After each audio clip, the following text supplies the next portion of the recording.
Sir 'lucky' అనే angle నేను మాట్లాడను గానీ సార్, హ్మ్. క్రెడిట్స్ ఇస్తారు, ఇవ్వరు అదొక యాంగిలు. హ్మ్. క్రెడిట్స్ ఇచ్చేలాగా మనం పని చేయటం మన పని సార్. వీడికి క్రెడిట్ ఇవ్వకుండా మనం తప్పించుకోలేం అన్న రేంజ్‌లో పని చేయడం మన పని సార్. మన పని తప్పించుకొని మన క్రెడిట్ ఇవ్వలేదనడం చాలా తప్పని నా ఫీలింగ్. ఓకే. ఇప్పుడు 'కార్తీక్ తేడా' అని మొన్న 'తండేల్.' 'Thandel' cinema writer. తను నాకు ఎప్పటినుంచో ఫ్రెండ్. 10 ఏళ్ల నుంచి ఫ్రెండ్. తను అడిగాడు నన్ను, "ఏంటన్నా అసలు నీకెలా వచ్చింది?" ఏంటంటే నేను ఇదే చెప్పా. వీడి పేరు ఫంక్షన్‌లో మనం చెప్పకుండా, వీడి గురించి మనం చెప్పకుండా, మనం స్టేజ్ దిగలేం. వీడి గురించి మనం మాట్లాడకుండా, ఈ సినిమా విషయం కంప్లీట్ చేయలేం అనే రేంజ్‌లో నువ్వు పని చేయకపోతే, నీ గురించి ఎవడు చెప్పడు. Out of frame is out of mind. హ్మ్. ట్రూ అది.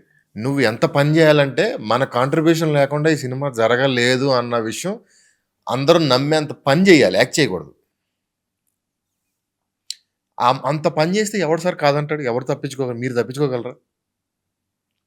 ఈవెన్ మీరు కార్ డ్రైవర్ అయినా సరే, అతని క్రెడిట్ మీకివ్వకుండా మీ కథ చెప్పలేని పరిస్థితిలో అతను పని చేస్తే, మీరు ఎంత పెద్దోడైనా సరే అతని క్రెడిట్ అతనికివ్వాలి. పని మనం చేయకుండా జస్ట్ నేను స్క్రిప్ట్ రాసి వాళ్ళకిచ్చేసి, అప్పుడప్పుడు షూటింగ్‌లో మేకింగ్ చేస్తున్నప్పుడు ఫోటోల కోసం, వీడియోల కోసం ఎళ్లి, మళ్ళీ ప్రీ రిలీజ్‌లోకొచ్చి మైక్ పట్టి నీ గురించి ఎవడు చెప్పడు. ఎందుకంటే నువ్వేం చేసావో ఎవడికి తెలీదు. హ్మ్. నువ్వు బ్యాక్ ఆఫ్ ది బ్యాక్ ఎండ్‌లో స్క్రిప్ట్ డిస్కషన్స్‌లో, స్టోరీ డిస్కషన్ రూమ్‌లో నువ్వు 100 మాట్లాడుండొచ్చు. నువ్వు 100 కత్తులు తిప్పుండొచ్చు.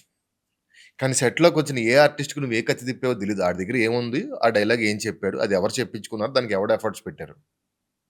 ఒక మ్యూజిక్ డైరెక్టరు అతనికి నువ్వు స్టోరీ డిస్కషన్ రూమ్‌లో ఏం చేసావో తనకు అనవసరం. వీళ్ళందరిలో అంటే ఇప్పుడు ఇవన్నీ చెప్పించుకోవడానికి మనం పని చేయడం కాదు. మనం పని చేయాలి. సినిమాకి పని చేయాలి. హ్మ్. నా పని ఇది అని నీ పని దగ్గర నువ్వు ఆగిపోతే, ఆ పని వరకు మాట్లాడితే మాట్లాడొచ్చు. అది కూడా ఎప్పుడు ఇంకా రైటర్ విషయం అయితే, రైటర్ పని అందరి పని మొదలెట్టక ముందే ఆగిపోద్ది సార్. అవును. మనం ప్రొఫెషన్ కూడా మనం అయిపోద్ది. ఫుల్ స్టాప్ పెట్టిన తర్వాత అందరూ స్టార్ట్ చేస్తారు స్టార్ట్ పని చేస్తారు. చేయడం. సో, ఇది కంప్లీట్ అయ్యే టైంకి మర్చిపోతాం. ఇవాళ పొద్దున మా ఆన్‌లైన్ ఎడిటర్ నాకెక్కడో కనిపిచ్చాడు. ఆన్‌లైన్‌లో ఎక్కడో కనపడ్డాడు.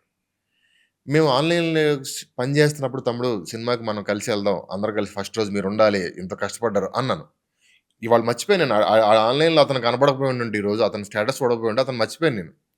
కానీ ఆన్‌లైన్ అతను లాస్ట్ ఎడిట్ చేసి 20 డేస్ కూడా అవ్వలేదు. 10 డేస్, 15 డేస్ కూడా అవ్వలే. మొన్నే కదా మనం సాంగు అవును. షూట్ కూడా చేసాం. హ్మ్. ఈ 10 రోజుల్లోనే అతను ఔట్ ఆఫ్ మైండ్ మనకి.